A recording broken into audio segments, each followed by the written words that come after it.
देख रहे हैं जनादेश टाइम्स टीवी।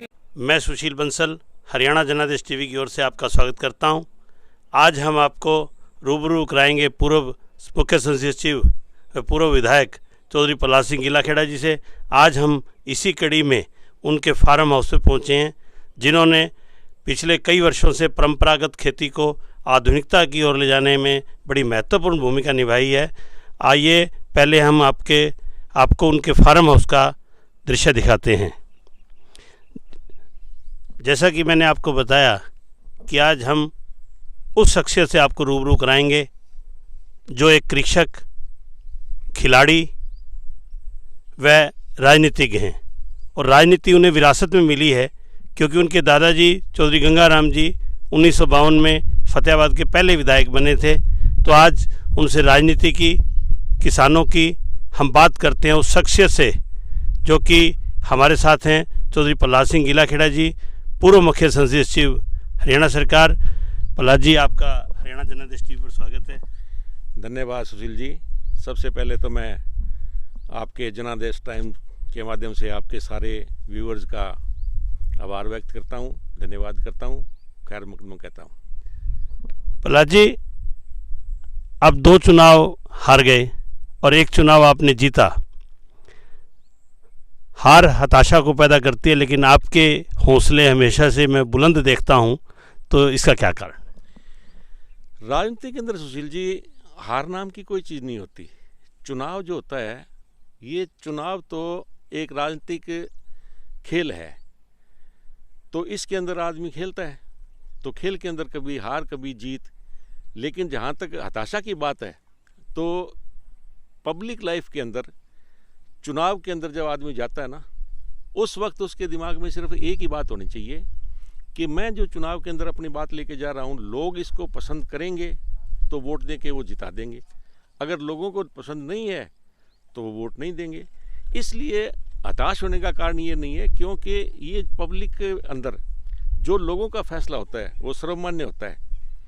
इसलिए लोगों ने आज मेरे को, आप कह रहे 2 चुनाव हारे, तो इसके साथ मैं आपसे ये सवाल पूछना चाहता हूँ कि हारने के पहले जिताया भी तो इसी जनता ने था, इन्हीं फतेहाबाद के लोगों ने था। इसलिए कोई हताशा की बात नहीं है।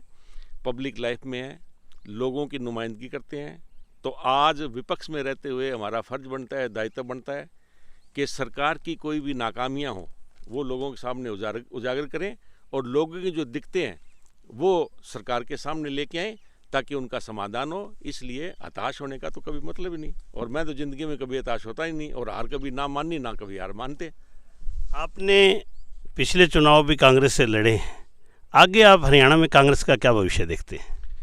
देखो, आज सारे देश के अंदर ही भारतीय जनता पार्टी के विरोध में बहुत ज़बरदस्त एक आंधी, मैं कहूँगा हवाई नहीं, आंधी है। और जो चुनाव लोकसभा के नज़दीक आएंगे, बड़ा भयंकर इनके विरोध है। और विरोध का कारण भी है कि 7 साल की गवर्नमेंट होगी सेंटर के अंदर। हरियाणा के अंदर आज गठबंधन की सरकार है, बीजेपी जेजेपी की, 6 साल इनको हो गए। कोई एक काम तो गिनाए जो किसी की वर्ग के पक्ष का हो।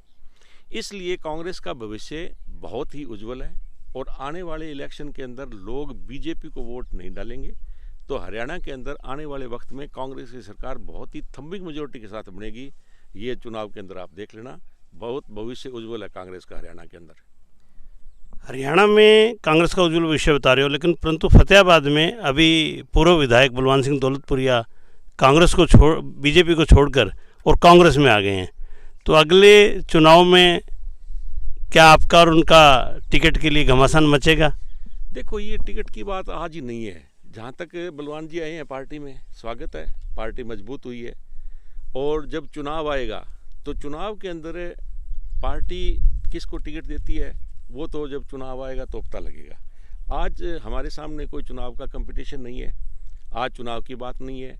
आज तो जितने भी कांग्रेसमैन हैं उनके सब के सामने एक ही बात है कि कांग्रेस को मजबूत करके आने वाले वक्त में कांग्रेस की सरकार बनाएं। तो इसलिए टिकट की जहाँ तक संबंध है, आने वाला वक्त बताएगा पार्टी किसके हक में फैसला करती है। तो वो आज कोई टिकट का मैटर नहीं, मेरे सामने तो आज मैटर एक ही है कि हरियाणा के अंदर कांग्रेस को मजबूत बनाना है। अगला विधानसभा चुनाव कांग्रेस से या हुड्डा कांग्रेस से? हुड्डा कांग्रेस मैंने आपसे नाम सुना है, अब तक तो हुड्डा कांग्रेस कोई है नहीं।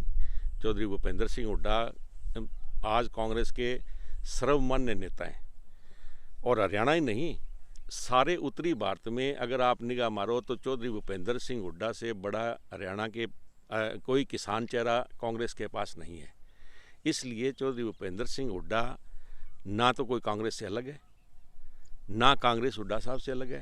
हुड्डा साहब की तो 4 पीढ़ियाँ, उनके परदादा चौधरी मातूराम जी, उसके बाद में चौधरी रणबीर सिंह जी, चौधरी भूपेंद्र सिंह जी हुड्डा, आज दीपेंद्र हुड्डा कांग्रेस के साथ लगे हुए हैं। तो आपने जो ये बात कही हुड्डा कांग्रेस की, तो हुड्डा कांग्रेस कोई अलग कांग्रेस नहीं है। हुड्डा साहब कांग्रेस से सर्वमान्य नेता हैं, और उनके नेतृत्व में आने वाले वक्त में कांग्रेस की सरकार बनेगी, ये हमारा मानना है। क्योंकि मैंने इसलिए कहा कि हरियाणा में कांग्रेस कई गुटों में बटी हुई है। आज बहन शैलजा कांग्रेस अध्यक्ष हैं, हुड्डा जी का अपना एक ग्रुप है, आपको हुड्डा समर्थक माना जाता है, और कुलदीप बिश्नोई हिसार, सिरसा और फतेहाबाद ज़िले में काफ़ी अपना दबदबा रखते हैं, और रणदीप सुरजेवाला जी।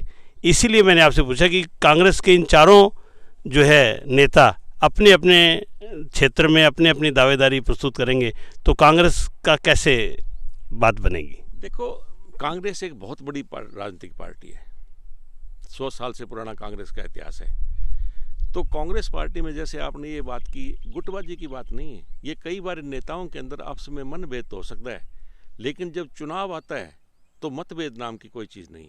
आपने जितने ये नाम गिनाए, ये सारे हमारे कांग्रेस के कद्दावर नेता हैं, और सबका एक ही नेता है हमारी, वो है श्रीमती सोनिया गांधी जी। सोनिया गांधी के नेतृत्व के अंदर आज कांग्रेस काम कर रही है, और जितने ये हमारे नेता हैं वो अपने हिसाब से पार्टी को मजबूत करने के अंदर लगे हुए हैं, और पार्टी मजबूत होगी तभी सरकार बनेगी। सबका चुनाव निशान हाथ का निशान है। आपने जितने नाम गिनाए उनमें मेरे को कोई आदमी बताओ जिसका चुनाव निशान हाथ का निशान ना हो, जो सोनिया गांधी को अपना नेता ना माने। इसलिए आज कांग्रेस के अंदर सर्वमान्य हमारी नेता श्रीमती सोनिया गांधी है। और जो ये बाकी आपने बताया पदाधिकारी, ये तो देखो कोई भी स्टेट है, पदाधिकारी बदलते रहते हैं, पार्टी वहीं रहती है। संगठन की मजबूती के लिए पार्टी हाईकमांड का काम है कि किसको वो कमांड सौंपे, और समय समय के ऊपर आपने देखा कि हरियाणा ही नहीं, कोई भी स्टेट ले लो, कोई भी पार्टी ले लो, पार्टी प्रधान है, लीडर ऑफ अपोजिशन है, समय समय के ऊपर बदल देते हैं। तो ये तो पदाधिकारी बदलते रहते हैं। और बाकी आज कांग्रेस की सर्वमान्य हमारी नेता श्रीमती सोनिया गांधी है। सोनिया गांधी के नेतृत्व में सारे कांग्रेस जन काम कर रहे हैं। और चौधरी भूपेंद्र सिंह हुड्डा का जहाँ तक संबंध है, 2 बार हरियाणा के मुख्यमंत्री रहे, और हरियाणा के अंदर जो विकास चौधरी भूपेंद्र सिंह हुड्डा के राज के अंदर हुआ, आज यही कारण है कि सारा हरियाणा चौधरी भूपेंद्र सिंह हुड्डा को याद करता है। आज मैं गुटबाजी की बात नहीं करता, आप आम आदमी से बात करो, कंपैरिजन करते हैं। आज की ये मौजूदा सरकार के फेल्योर का आप सब जानते हो कि आज हर वर्ग कितना दुखी है। आप बाज़ार में किसी से बात करके देखो, हर एक के मुंह से एक ही बात निकले कि इससे तो हुड्डा का राज अच्छा था। क्यों? कि चौधरी भूपेंद्र सिंह हुड्डा 36 बरादरी के नेता थे। चौधरी भूपेंद्र सिंह हुड्डा ने कभी क्षेत्रवाद की, कभी जात पात की, कभी धर्म की राजनीति नहीं की। उन्होंने एक चौमुखी विकास किया, 36 बरादरी के नेता थे। इसलिए लोगों के दिल में आज चौधरी भूपेंद्र सिंह हुड्डा छाए हुए हैं, और इसलिए आज लोग उसको कंपैरिजन करते हैं तो लोगों के मुंह से अनायास निकल जाता है, यार इस राज से तो अच्छा हुड्डा का राज था। लेकिन लोगों का मानना है कि कांग्रेस के नेता जो है वो किसान आंदोलन को जो है अगली सरकार कांग्रेस की इसीलिए देख रहे हैं भी किसान आंदोलन पूरे देश में खासकर उत्तरी भारत में उग्र है और हरियाणा में कंट्रोल नहीं हो रहा, नित्य नई घटनाएं हो रही हैं। क्या किसान आंदोलन एक बहुत बड़ा फैक्टर साबित होगा? देखो, किसान आंदोलन की जहाँ तक बात है सुशील जी, कांग्रेस पार्टी ने कभी भी किसान आंदोलन के नाम पर राजनीति करने की कोशिश नहीं की। ये इसलिए नहीं की क्योंकि हमारे जो नेता हैं वो हमेशा ही किसान के साथ जुड़े हुए हैं, और किसानों की जो मांग है, 3 कृषि के काले कानून है, वो सरकार रद्द करे और एमएसपी की गारंटी दे। ये पहले दिन से, जिस दिन ये कानून आया उस वक्त लोकसभा के आप रिकॉर्ड निकाल लें, हमारे नेता राहुल गांधी जी हैं, सबसे पहले राहुल गांधी इन कानूनों के खिलाफ बोले थे। और ये 3 काले कानूनों के खिलाफ आज किसान क्यों है, इसका एक आपको ताज़ा उदाहरण बताता हूँ। लोग जब आते हैं ना तब पता लगता है। अब ये नरेंद्र तोमर जी कहते हैं, दूसरे इनके नेता कहते हैं कि इसमें काला क्या है। अब ये सरसों के तेल का रेट देख लो, आपको अपने आप काला नज़र आएगा। आज सरसों का तेल 80 रुपये से बढ़ के एकदम 200 रुपये हो गया ना। ये इन 3 कृषि कानून की वजह से हुआ है, क्योंकि हिंदुस्तान के अंदर जो एसेंशियल कमोडिटीज़ एक्ट था, जिसके तहत तेल है, दलहन है, आलू है, प्याज है, ये खाद्य पदार्थ हैं, इनके ऊपर एक कंट्रोल था। अब 3 काले कानूनों में इनके ऊपर कंट्रोल नहीं है। आज मैं हरियाणा सरकार से आपके इस चैनल के माध्यम से पूछना चाहता हूँ कि ये डिंगी आंकते थे हरियाणा सरकार कि सरसों MSP 4300 रुपये रेट था गवर्नमेंट का, सरसों 5000 से ऊपर बिकी, प्राइवेट प्लेयर्स ने खरीदी। अगर सरकार चेतती, ज़्यादा ज़्यादा सरसों खरीदती अपने स्टॉक के अंदर, तो आज हरियाणा के अंदर जिन डिपों के अंदर 2 किलो तेल जाता था वो सारा बंद ना होता। 80 रुपये वाला रेट इस कोरोना महामारी के अंदर लोगों की दिक्कतों देख के ये सरकार अगर वो 80 वाला तेल 60 में देती, फिर तो सरकार को हम मानते कि सरकार ने किसान के लिए या कोरोना के लिए या हरियाणा की जनता के लिए कुछ किया। लेकिन ये सरसों आज प्राइवेट प्लेयर्स ने खरीदी और उसका कारण आज आपके सामने है कि तेल 80 रुपये से एकदम 200 रुपये हो गया। 200 रुपये टिकेगा नहीं, क्योंकि सरसों सारी स्टॉक जो की है ये अडानी ग्रुप है जो सारी सरसों की खरीद कर रहा है, वो सारे का सारा उन्होंने स्टॉक कर लिया, क्योंकि आज कानून बना दिया सरकार ने भाई कोई आदमी कितना भी स्टॉक कर सकता है। इसलिए किसानों की मांग इसलिए जायज़ है। किसान बार बार ये कहते हैं, और ये मैं आपके माध्यम से चेताना चाहता हूँ सरकार को भी कि जो किसान बात कर रहे हैं उस बात में ये सच्चाई है। ये तो एग्जाम्पल है। आज जो सरसों की पोजीशन हो रही है ना, आने वाले वक्त में आप देखना गेहूँ का भी यही हालात होगा, आटे की यही पोजीशन होगी। आटा जो आज आपको 30-32 रुपये मिलता है ना, यही आटा 100 रुपये मिलेगा आपको, अगर ये कानून 3 काले कानून वापस नहीं हुए। इसलिए आज किसानों की ये समस्या को बहुत ही गंभीरता से सरकार को लेना चाहिए, और सरकार को किसान के साथ साथ अगर देश को बचाना है तो सबसे पहले नरेंद्र मोदी जी को तो खुद आके और किसानों के साथ बात करके ये 3 काले कानून इमीडिएट वापस लें, MSP की गारंटी दें, ताकि किसान अपने घरों को जाएं। और ये कोरोना काल के अंदर जो आज महामारी है, किसान भी इस बात को समझते हैं। किसान कोई शौक से नहीं बैठे वहाँ पे। किसानों के साथ जो ये बार बार आप प्रकरण की बात करते हैं, ये टकराव की कोशिश करने की सरकार प्रयास कर रही है। अभी अपने फतेहाबाद के अंदर ये जो अटवाणा में जो पिछले 5 दिन से चल रहा है और अभी तक हल नहीं निकल पाया। ठीक है, मैं मानता हूँ पब्लिक रिप्रेजेंटेटिव है, बहुत ही संयम से हमें रहना पड़ता है, क्योंकि हमारी लाइफ जो है ना पब्लिक के साथ जुड़ी होती है, तो हमें अपना आपा नहीं खोना चाहिए। बबली जी ने वहाँ आपा खोया, चलो उसके बाद में उन्होंने अपना सुधार किया, माफ़ी मांग ली। लेकिन आप ये बताओ कि जो ये प्रोग्राम था, ये कोई टकराव वाला प्रोग्राम था? एक सिविल हॉस्पिटल के अंदर एक्सरे मशीन का उद्घाटन करने के लिए एक विधायक अपनी मर्जी से जा रहा है, सरकार उसको भेज रही है किसानों के टकराव, क्यों किसानों ने कह रखा है भाई JJP BJP का कोई नेता जाएगा, हम इसको सार्वजनिक रूप में विरोध करेंगे। तो मेरे को बताओ भी ये कौन सा प्रोग्राम था इमरजेंसी जिसमें उनको जाना पड़ा? मैं तो कहता हूँ देवेंद्र बबली जी को मैं आपके माध्यम से राय देता हूँ कि देवेंद्र बबली जी को तो एक्सरे मशीन का उद्घाटन करने के बजाय पूछना चाहिए था CMO से या ऊपर लेवल पे कि अब तक इस मशीन लगी क्यों नहीं। ये तो नेसेसिटी है। अब उसके उद्घाटन के लिए जाकर आपने इतना बखेड़ा खड़ा कर दिया। अब भी किसान जो है देखो, रात सारी रात धरने पर बैठे थे किसान, आज भी अब भी धरने पर है।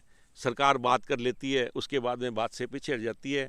इसलिए मेरा ये मानना है कि कांग्रेस पार्टी कभी भी किसान के आंदोलन पर राजनीति ना इसने की, ना हम करेंगे। लेकिन किसानों की जो जायज़ मांग है, 3 कृषि कानून वापस हों, MSP गारंटी हो, इसके लिए किसानों के साथ कांग्रेस का समर्थन पहले दिन से है और आखिरी टाइम तक रहेंगे। और जो भी लड़ाई लड़नी पड़ेगी किसान के पीछे लग के, क्योंकि ये जो किसान संयुक्त मोर्चा है यही तो इसका लीडर है, और इसी की लीडरशिप के अंदर कांग्रेस पार्टी का हर एक कार्यकर्ता, हमारे नेता चौधरी भूपेंद्र सिंह हुड्डा जी हैं, चाहे सोनिया जी हैं, शैलजा जी हैं, जो भी हमारे नेता हैं, सबका एक ही कहना है। और पर्टिकुलर दीपेंद्र हुड्डा की, आज जो दीपेंद्र हुड्डा टीम काम कर रही है, पहले किसान के लिए उन्होंने किया, आज कोरोना के लिए किया। तो ये सारे का सारा जो है किसान आंदोलन के नाम के ऊपर राजनीति करने के लिए नहीं, बल्कि किसानों के समर्थन के लिए हम कर रहे हैं। और दीपेंद्र हुड्डा की टीम आज किसान के साथ साथ जो कोरोना के अंदर काम कर रही है, कितना सराहनीय है, आप खुद देख सकते हो।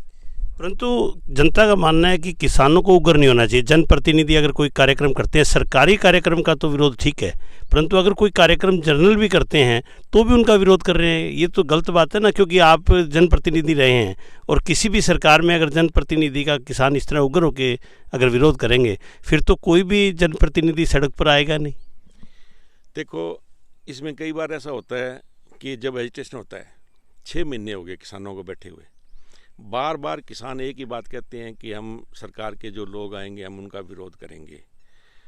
आज से करीबन 4-5 साढ़े 4 महीने पहले अमित शाह जी ने एक बयान दिया था, मनोहर लाल खट्टर जी को उन्होंने बुला के नसीहत दी थी कि जब तक किसान आंदोलन ख़त्म ना हो बीजेपी और जेजेपी के नेताओं को सार्वजनिक तौर पे नहीं जाना चाहिए।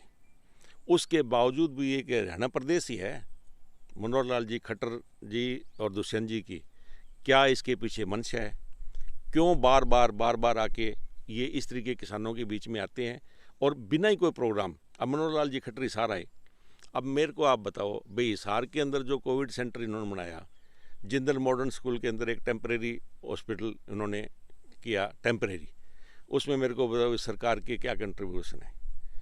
जब गोपाल कांडा ने अपना यहाँ हॉस्पिटल बनाया, उसका वर्चुअल उद्घाटन हो सकता है, फरीदाबाद के हॉस्पिटल का वर्चुअल उद्घाटन हो सकता है, तो हिसार वाले क्यों नहीं हो सकता।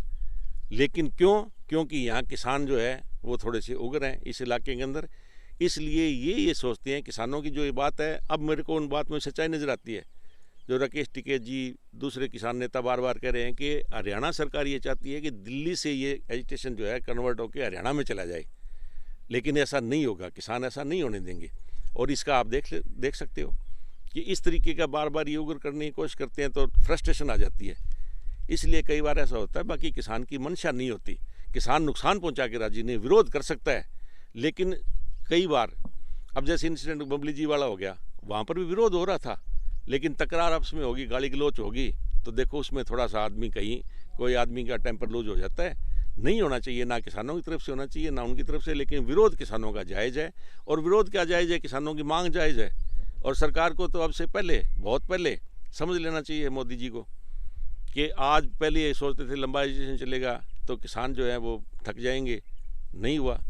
आपने देखा सारी सर्दी निकल गई, आपने देखा सारी बारिश निकल गई, अब गर्मी भी सारी निकल रही है, लेकिन उसके बावजूद किसान अपनी बात के ऊपर अड़ा हुआ है, क्योंकि किसान जायज़ है, किसान की मजबूरी है।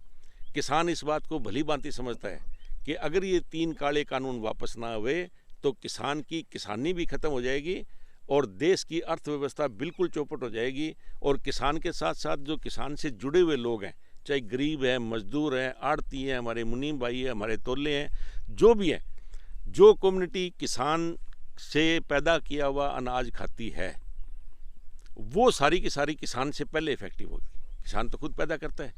अब आप पर ले लो, आप किसान नहीं, लेकिन आप जो भी चीज़, सब्जी है, फ्रूट है, अनाज है, तेल है, दलहन है, किसान की पैदा किए खाते हो ना, हर एक चीज़ आपको मोल लेनी पड़ेगी।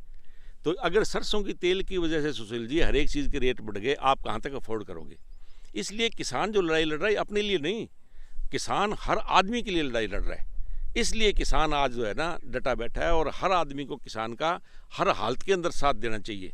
और सरकार को इस बात को समझते हुए इन 3 काले कानूनों को वापस रद्द करके और एमएसपी गारंटी दे के हाथ जोड़ के और इन किसान भाइयों से माफ़ी मांग के इनको घर भेजें, ताकि ये कोरोना की महामारी से बचें और ये अपना देश भी जो है आने वाले टाइम में भूखमरी से और अर्थव्यवस्था की जो गिरती हुई पोजीशन है।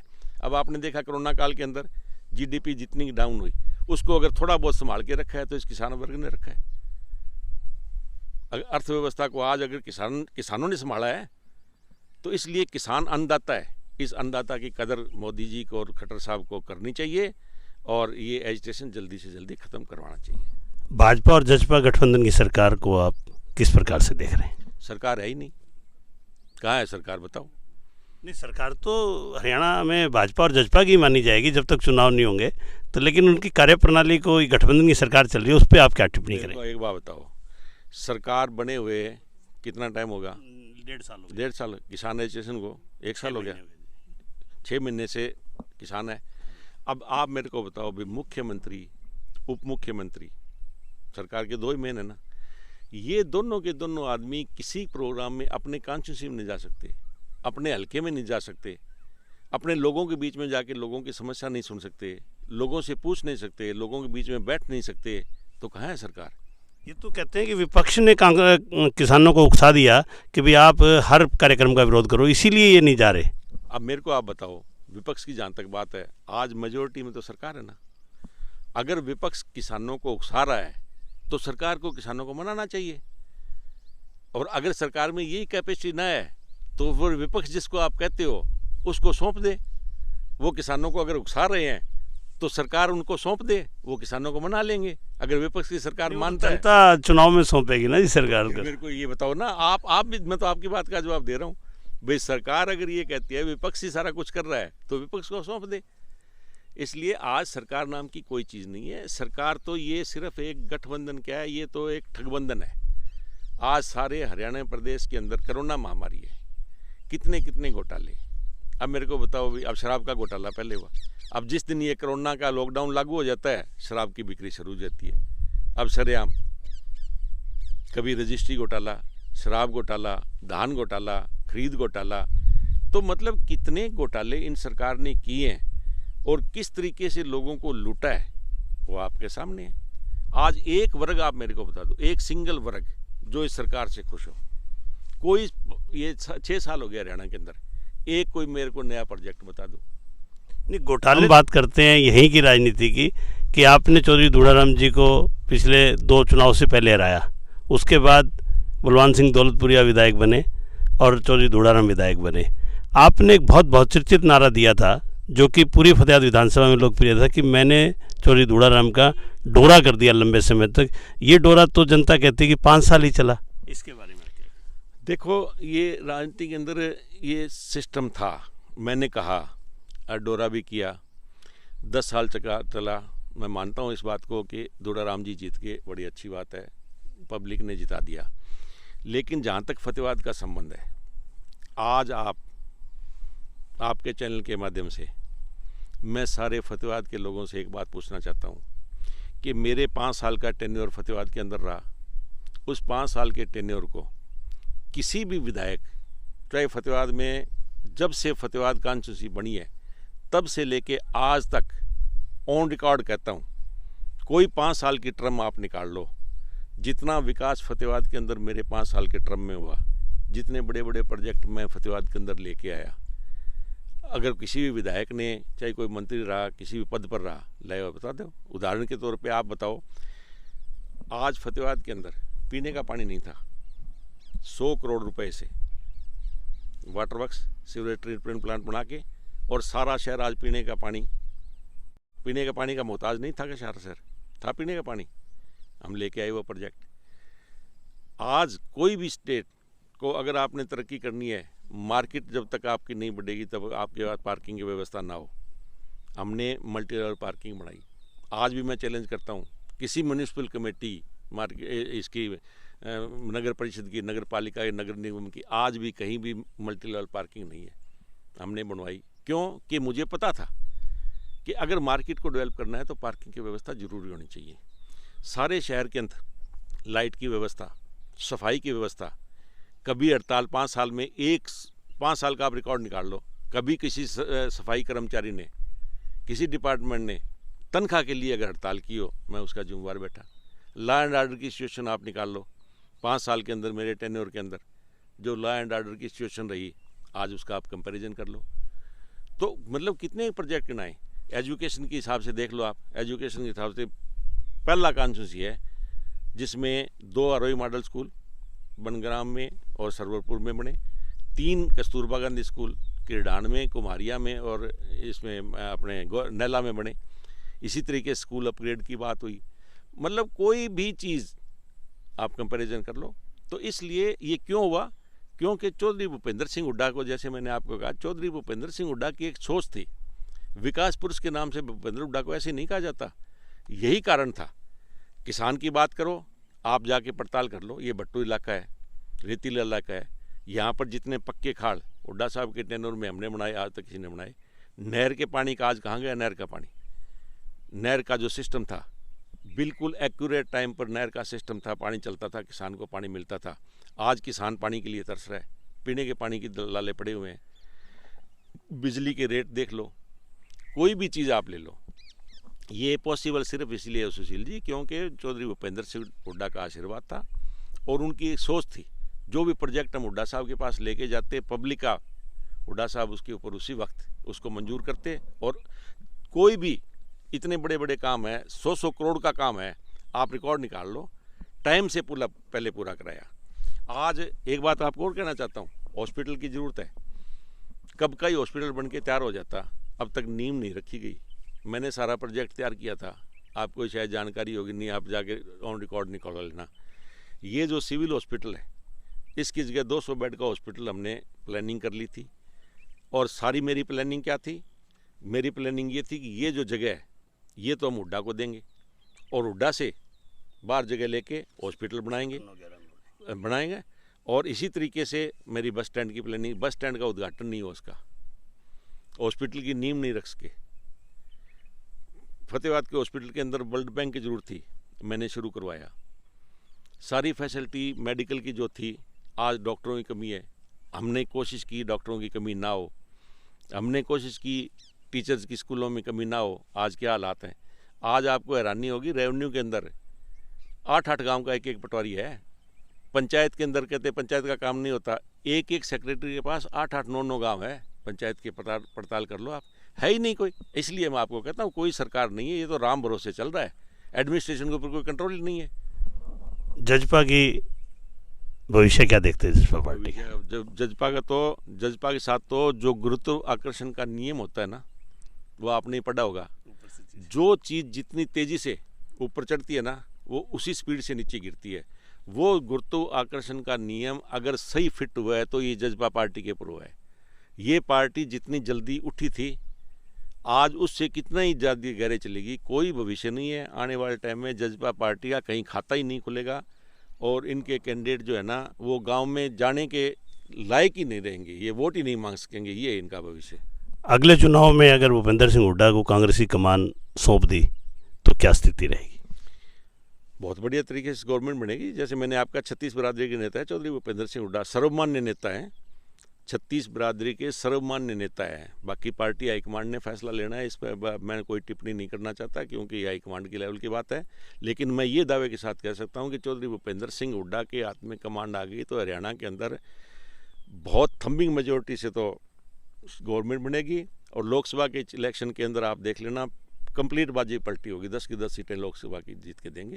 तो अगले विधानसभा चुनाव में आपकी उपस्थिति या आपके पुत्र की उपस्थिति? देखो, ये तो जो है ना ऑथेंटिक सवाल है।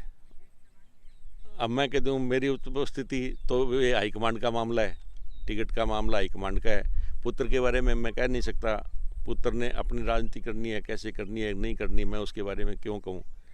अगर लोगों के बीच में राजनीति करेगा जाएगा तो आगे लोग आएंगे। ये तो लोग उसको इसलिए कोई आगे लेके नहीं आता, वे प्रहलाद सिंह का बेटा है ना, मैं ये चाहता कोई लोग इसको लेके आए। अगर उसकी मेहनत है तो वो कोई आ जाएगा। लेकिन जहाँ तक उपस्थिति का मतलब है, ये देखो हाईकमांड पर डिपेंड करता है कि हाईकमांड क्या फैसला लेती है, चुनाव के अंदर कौन इलेक्शन लड़ता है, किसको टिकट देती है।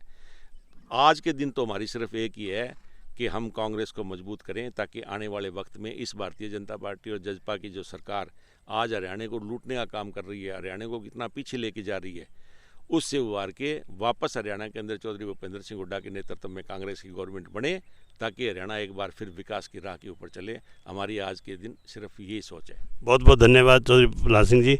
ये थे चौधरी प्रहलाद सिंह गिलाखेड़ा जी, जिनके उज्जवल राजनीतिक भविष्य की हम कामना करते हैं। और मैं जनादेश टाइम्स टीवी की तरफ से कैमरामैन दीपक व तरुण के साथ सुशील बंसल, हरियाणा जनादेश टाइम्स। धन्यवाद।